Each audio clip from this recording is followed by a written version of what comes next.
Hola amigos, esto es Divulgación Total, nuevamente con un video. Hoy es 31 de enero del 2021 y hoy vamos a hablar del manual de ley de guerra del Departamento de Defensa. Este manual fue creado en junio del 2015 y tiene algunas reglas que se aplican en casos de invasión de un territorio enemigo debido a un poder beligerante que toma control de ese territorio, ¿no? Sobre el cual no tiene soberanía, deberíamos decir también. Pero bueno, vamos a ver de qué se trata todo esto. Pero vamos a ir hacia atrás en el tiempo. Para empezar, quiero decirles que todos los documentos que vamos a mostrar en este video son reales, no son inventados. Por allí algunas personas, algunos comentarios decían, no, ese documento ya fue negado, que es falso por el general Flynn y otros personajes. Bueno, todos estos documentos están en los sitios web oficiales de las Fuerzas Armadas de los Estados Unidos. Es más, vamos a dejar los links en la parte de abajo del video para que puedan ustedes mismos ir a esos links y comprobar. Cada uno de esos links es un artículo publicado en divulgaciontotal.com y en la parte final siempre ponemos la fuente. Siempre ponemos la fuente. En todos estos casos, la fuente es un sitio web de las Fuerzas Armadas de los Estados Unidos. Y vamos a mencionar cada uno de estos sitios web para los que duden, ¿no? Entonces vamos primero hacia atrás en el tiempo. Hoy es 31 de enero del 2021. El primer documento que vamos a mostrarles en relación a esta información fue publicado el día, veamos, si no me equivoco fue el día 12 de enero, sí, correcto, 12 de enero. Este documento, publicado el 12 de enero del 2021, fue un mensaje o un memorándum, como le llaman, redactado por el Comando Conjunto o el Estado Mayor, le llaman en algunos casos, ¿no? En otros países, de las Fuerzas Armadas de los Estados Unidos, enviado a todos los militares de todas las Fuerzas Armadas. Este mensaje fue curiosamente desclasificado también, ¿no? Y varios medios y redes sociales lo comentaron, e incluso lo mencionamos en un video nuestro del 13 de enero del 2021. El mensaje es extraño porque repite lo que no es necesario repetir, ¿no? Algo que es de conocimiento común. Las Fuerzas Armadas defienden la Constitución y esto es algo que es sabido desde siempre, incluso el juramento de los militares lo menciona, ¿no? Y es más, el juramento de los funcionarios del gobierno federal también, ¿no? Así que esta carta o este memorándum, ¿qué es lo que decía, no? Decía memorándum para las fuerzas conjuntas, asunto, mensaje a las fuerzas conjuntas, nada más, así, a secas. Dice, el pueblo estadounidense ha confiado en las Fuerzas Armadas de Estados Unidos para su protección y la protección de la Constitución por casi 250 años. Como hemos hecho a través de nuestra historia, los militares de Estados Unidos, voy a hacer énfasis en ciertas frases, ojo. Como hemos hecho a través de nuestra historia, los militares de los Estados Unidos obedeceremos órdenes legales del liderazgo civil. Voy a repetirlo. Obedeceremos órdenes legales del liderazgo civil. Luego dice, apoyaremos a las autoridades civiles para proteger vidas y propiedad. Aseguraremos la protección pública de acuerdo a la ley y permaneceremos totalmente comprometidos para proteger y defender la Constitución de los Estados Unidos contra todos los enemigos extranjeros y nacionales. Bueno, después pasan a hablar de sí, los disturbios que hubo en el Capitolio el 6 de enero, ¿no? Dicen, bueno, que fuimos testigos de acciones en ese edificio. Más abajo dice, como miembros del servicio militar, se refiere, ¿no? Dice, debemos encarnar los valores e ideales de la nación.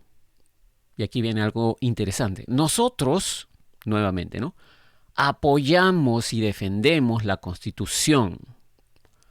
Cualquier acto para interrumpir el proceso constitucional no solo está en contra de nuestras tradiciones, valores y juramento, está en contra de la ley. Ojo, eso es importante. Y bueno, después el siguiente párrafo explica lo que ya hemos visto, ¿no? El 20 de enero, de acuerdo a la Constitución, confirmado por los estados y las cortes, bla, bla, bla, el presidente electo, inaugurado, bla, bla, bla, número 46, comandante jefe. Ok, bacán. Pero lo siguiente, la frase final, ¿no?, es muy curiosa. Dice, a nuestros hombres y mujeres desplegados en casa, salvaguardando nuestro país. Dice, estén listos. Me pregunto yo, ¿no? ¿Estén listos para qué? Después dice, mantengan sus ojos en el horizonte y permanezcan enfocados en la misión. Y yo me pregunto, ¿no? ¿Cuál misión? Luego, al final ya dicen, ¿no? Honramos su continuo servicio en defensa de cada uno de los estadounidenses. Y firman, bueno, Mark Milley, John Hayden, James McConville, David Berger, Michael Gilday, Charles Brown, John Raymond. A propósito, John Raymond es el general a cargo de la Fuerza Espacial, ¿no? Y Daniel Hawkinson. Desclasificado. Y mucha gente dice, sí, que nunca firman con tinta azul, que esto es falso. Por favor, este documento que están viendo en pantalla lo pueden descargar del sitio web oficial del Joint Chief of Staff, que es el comando conjunto. De allí estamos bajando este documento. Está en formato PDF y es solo una página.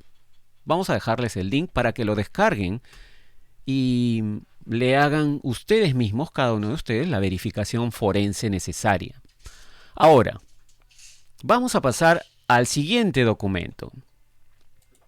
Retrocedemos un poco más en el tiempo.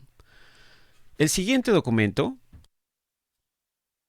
es una directiva del Departamento de Defensa relacionada al programa de ley de guerra. La directiva 2311.01.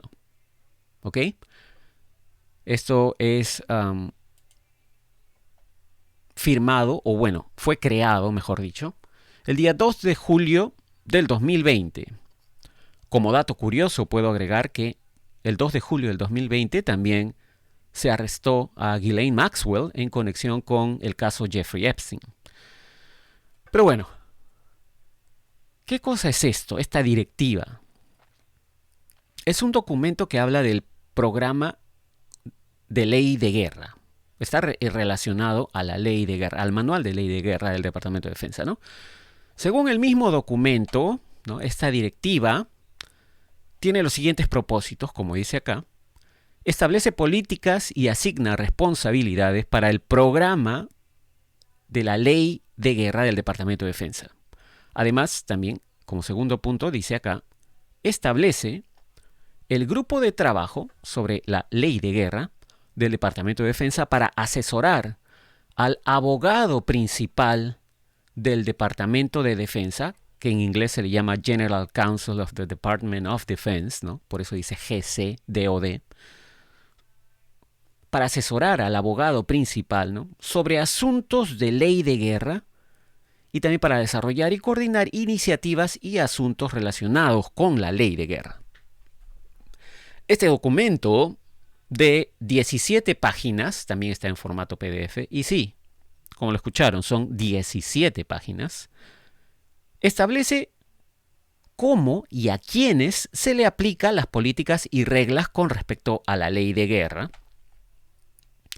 Y vamos a leer la primera parte, ¿no?, de la sección 1, nada más. No mucho, porque si no esto sería un video pues súper largo. Vamos a dejar, como dije, los links para que lo descarguen y puedan leer ustedes mismos las 17 páginas, ¿no? La sección 1 dice lo siguiente, ¿no? Información general de emisión. 1.1 dice aplicabilidad. Dice, esta emisión o este documento emitido, ¿no?, se aplica a la oficina, ojo, a quienes se le aplica este documento, ¿no?, a la oficina del secretario de Defensa, los departamentos militares, la oficina del presidente del Estado Mayor Conjunto o del Comando Conjunto, y al Estado Mayor Conjunto también, ¿no?, a los comandos de combate, a la oficina del inspector general del Departamento de Defensa, a las agencias y a las actividades de campo del Departamento de Defensa, y a todas las demás entidades organizativas dentro del Departamento de Defensa, denominadas colectivamente en esta publicación como los componentes del Departamento de Defensa. La sección 1.2 habla de cuál es la política. Es política del Departamento de Defensa que, dice, A, o letra A, ¿no?, los miembros de los componentes del Departamento de Defensa cumplan con la ley de guerra durante todos los conflictos armados, independientemente de su caracterización.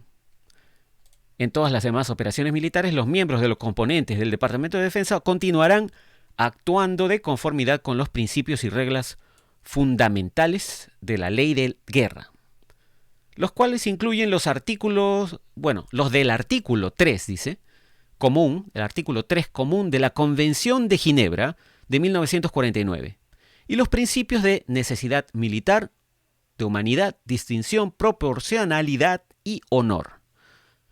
Hay que dar un dato aquí, ¿no? Por si acaso, aquí menciona la Convención de Ginebra de 1949 porque el Manual de Ley de Guerra de los Estados Unidos está basado en la Convención de Ginebra, realizada en ese año. La letra B dice lo siguiente: las obligaciones de la ley de guerra de los Estados Unidos deben ser observadas y aplicadas por los componentes del Departamento de Defensa y los contratistas o subcontratistas asignados o acompañantes a las Fuerzas Armadas de los Estados Unidos. La letra C dice: los componentes del Departamento de Defensa deben implementar programas efectivos para prevenir violaciones de la ley de guerra, que incluya, número 1, difusión y entrenamiento periódico de la ley de guerra. Número 2, asesores legales calificados que aconsejen sobre la ley de guerra. Número 3, instrucciones, regulaciones y procedimientos para implementar las normas de la ley de guerra y establecer procesos para asegurar su cumplimiento. Número 4, reporte también de incidentes para asegurar que los comandantes puedan ejercer sus responsabilidades para implementar y hacer cumplir la ley de guerra. Todos los incidentes que se reporten, como se define en esta publicación, se reportarán de inmediato a través de la cadena de mando de acuerdo a los requisitos de la sección 4.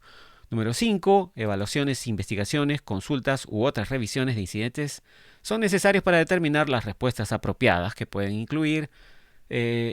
Continúa, ¿no?, el detalle, ¿no? Revisión o investigación adicional, tal como la remisión a una organización de investigación criminal de defensa responsable o a la oficina del inspector general de la jurisdicción competente, etc. Como ven, esto es de 2 de julio exactamente, del 2020.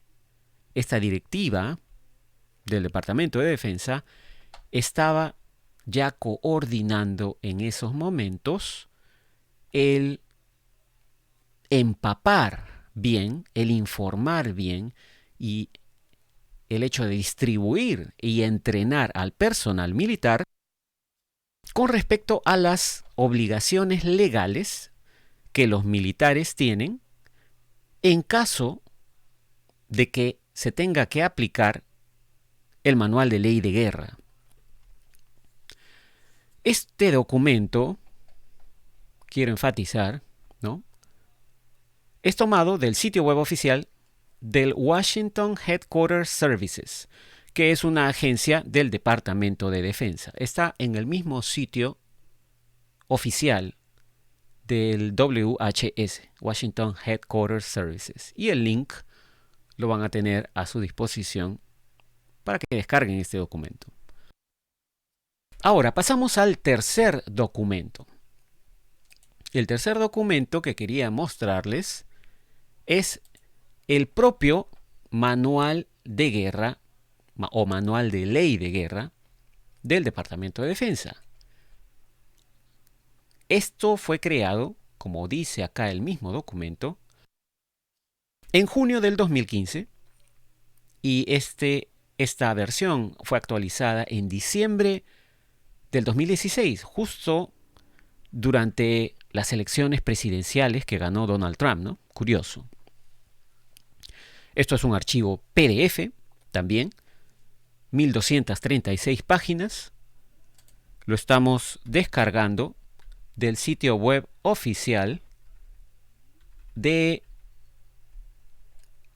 el Centro de Información Técnica de Defensa Militar, el dtic.mil. Ese es el sitio web, ¿no?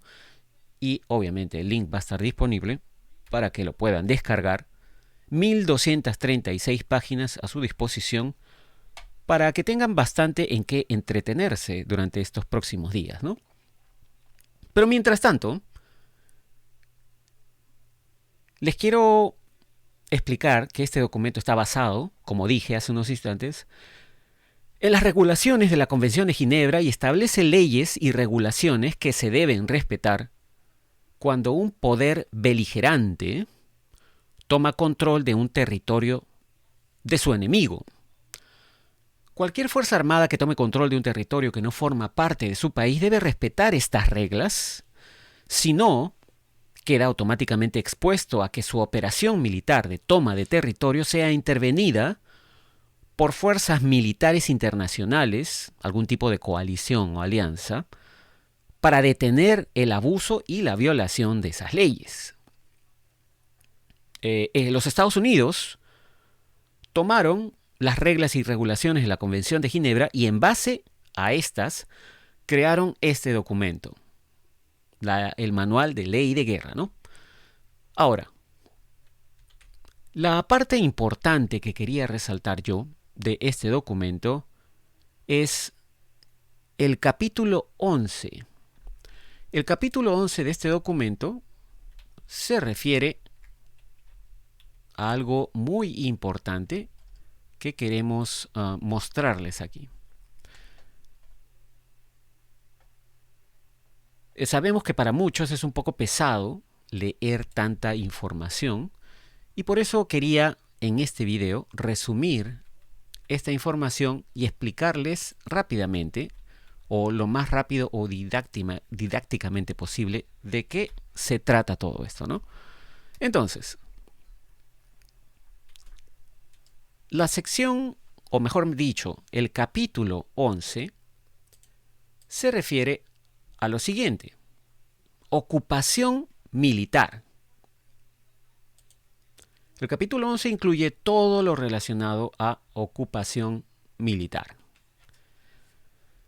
Y quiero compartir con ustedes algunas partes de este capítulo 11, en especial de la 11.1 a la 11.6. Al final les voy a explicar el por qué y bueno, quizás eso ya lo veremos al detalle en algún otro video, en el próximo video. Va a tener que haber una segunda parte, si no va a ser demasiado largo.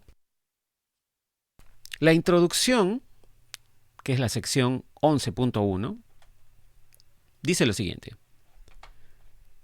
Este capítulo trata sobre la ocupación militar. La Convención de Ginebra establece reglas específicas para el internamiento de personas protegidas en una ocupación, las cuales se tratan en el capítulo 10, el capítulo anterior, ¿no? La ocupación militar es una medida temporal para administrar territorio bajo el control de fuerzas invasoras e involucra un complicado conjunto trilateral de relaciones legales entre la potencia ocupante, la autoridad soberana temporalmente destituida y los habitantes del territorio ocupado. No vamos a traducir cada uno de los detalles de estas secciones, ¿no?, por lo extenso, sino las partes más resaltantes o posiblemente los subtítulos, ¿no? Ahora, pasemos a la sección 11.2. La sección 11.2 dice lo siguiente. ¿Cuándo se aplica la ley de ocupación militar? Dice acá, la ley de ocupación militar se aplica cuando existe, de hecho, una ocupación militar, incluso si los requisitos de ley de la ocupación beligerante no se aplican como cuestión de derecho, ¿no? Los principios y normas generales de la ley de guerra siguen aplicándose, tales como los que rigen la conducción de las hostilidades. Luego, la sección 11.2.1 dice, la ocupación militar como un hecho. La ocupación militar es una cuestión de hecho. Las consecuencias legales que surgen del hecho de la ocupación, es decir, que ese hecho es la base tanto de los derechos como de los deberes, ilustran cómo la ley de guerra puede considerarse tanto permisiva como restrictiva por naturaleza. El hecho de la ocupación es la base para que la potencia ocupante ejerza autoridad sobre el territorio ocupado.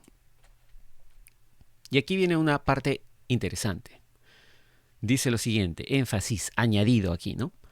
El hecho de la ocupación como requisito para el ejercicio de la autoridad sobre el territorio ocupado impide que un Estado simplemente reclame las autoridades de gobierno militar sobre un territorio enemigo sin controlar realmente tal territorio.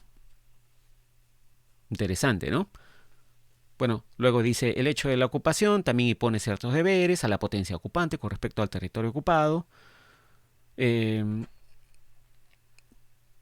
Luego dice, el hecho de la ocupación como requisito para activar los deberes de la potencia ocupante significa que un Estado que de hecho no ocupa un área no contrae las obligaciones de una potencia ocupante. Una vez que existe una ocupación de hecho, independientemente de si la invasión fue legal o no, o ilegal, ¿no?, se aplican los derechos y deberes de la potencia ocupante y la población en relación entre una y otra. Esta aplicación de la ley de ocupación beligerante es un ejemplo de cómo las reglas de jus in bello y las reglas de jus ad bellum generalmente operan independientemente unas de otras. La sección 1.3, ¿qué dice la 11.3? ¿No? Y quiero que se acuerden de estos números, ¿no?, especialmente 11.3, porque va a ser seguramente importante cuando explique de qué se trata todo esto en el próximo video, no en este video.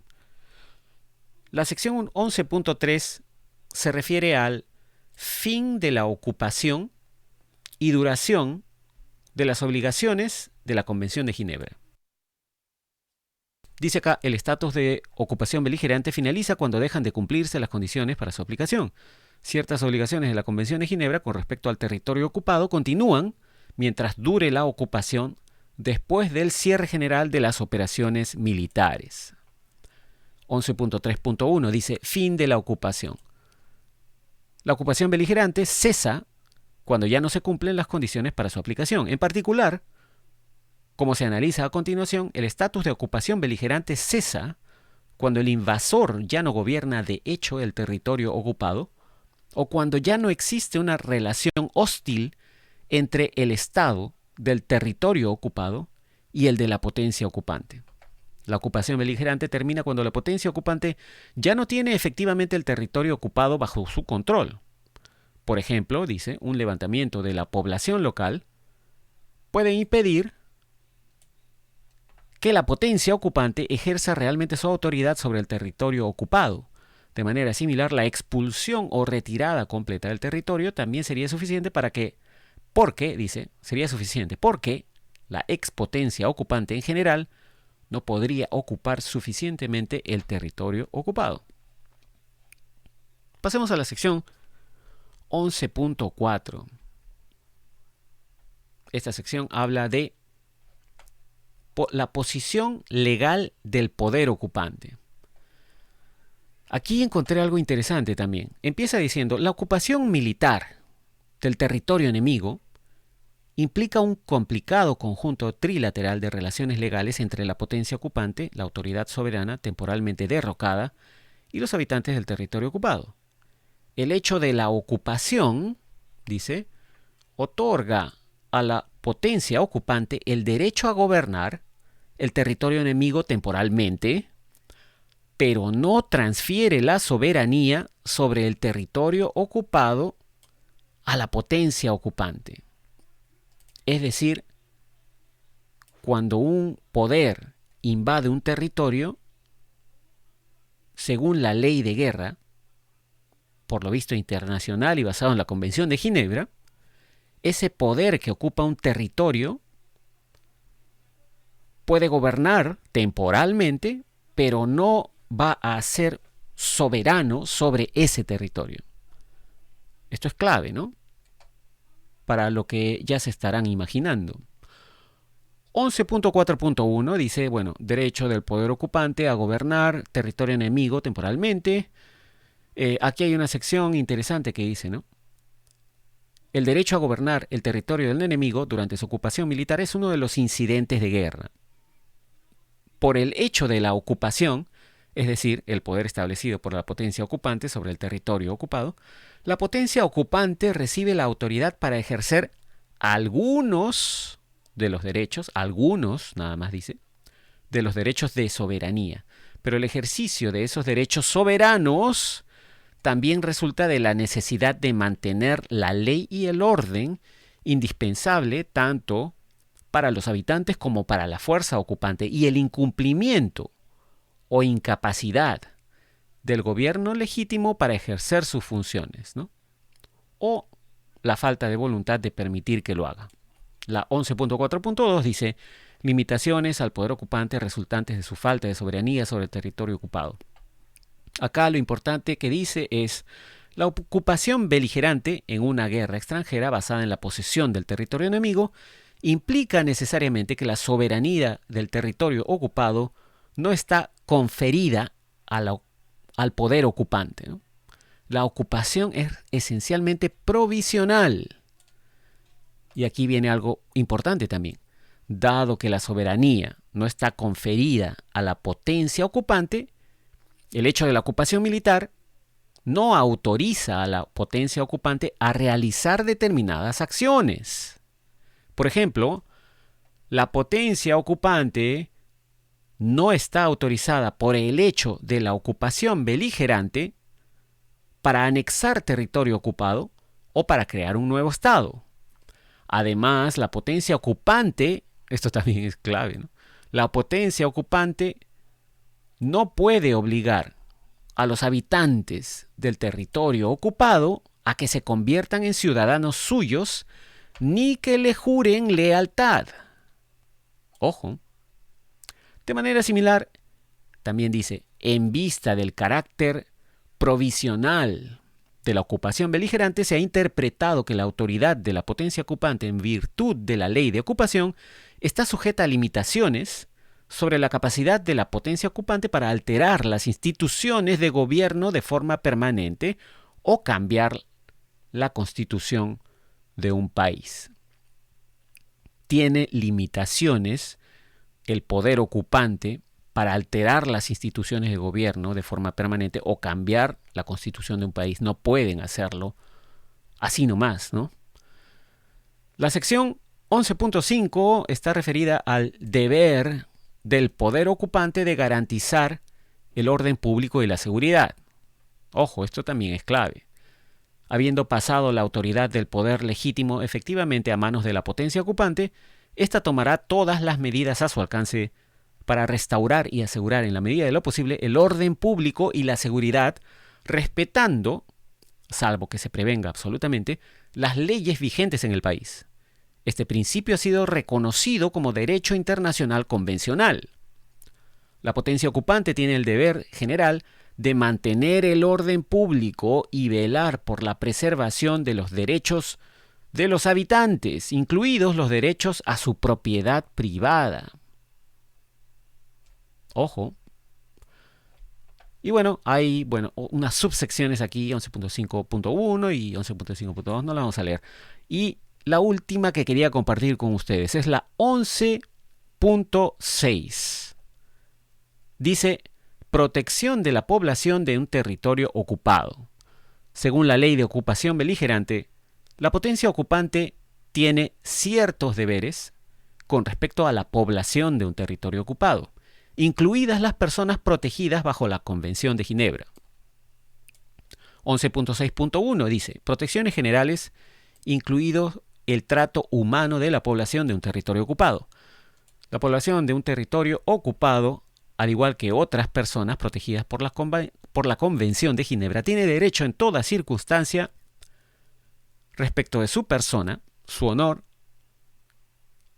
sus derechos familiares, sus convenciones y prácticas religiosas, y sus maneras y costumbres, y en todo momento serán tratados con humanidad, y serán protegidos especialmente contra todos los actos de violencia o amenazas de violencia, y contra los insultos y la curiosidad pública. Otras disposiciones para el trato humano de las personas protegidas, establecidas en los artículos 27 al 34 de la Convención de Ginebra, se aplican a la población de un territorio ocupado. Por ejemplo, las mujeres deben estar especialmente protegidas contra cualquier ataque a su honor, en particular contra la violación, la prostitución forzada o cualquier forma de asalto indecente. Se prohíben las represalias contra las personas protegidas y sus bienes. También se prohíbe la toma de rehenes.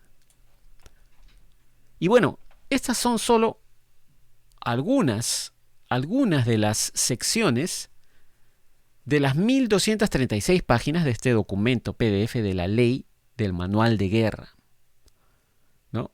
Solo algunas de las disposiciones y regulaciones legales para cuando un poder ocupa un territorio que no le pertenece, un poder extranjero, ¿no? Me imagino que ya saben por dónde va la cosa. Bueno, este documento de más de 1200 páginas tiene muchos detalles y miles de referencias para todas estas disposiciones que los militares estadounidenses deben cumplir letra por letra. Lo que quiero es que se acuerden de este capítulo 11 y más que nada sobre todo de las secciones 11.3, 11.4, 11.6 también, sobre todo esas secciones, porque en el próximo video estaré compartiendo por qué es importante recordar esas secciones y más que nada los números de esas secciones también, ¿no? Ya esto lo veremos en el siguiente video.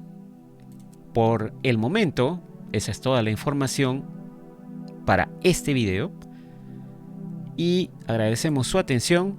No se olviden, suscríbanse a Divulgación Total en YouTube, a Eliana Historias en YouTube y Patreon. Síganos en los podcasts, en Facebook, en Twitter, en Telegram, pero sobre todo en divulgaciontotal.com. Muchas gracias por su atención y nos comunicaremos en el próximo video. Será hasta entonces.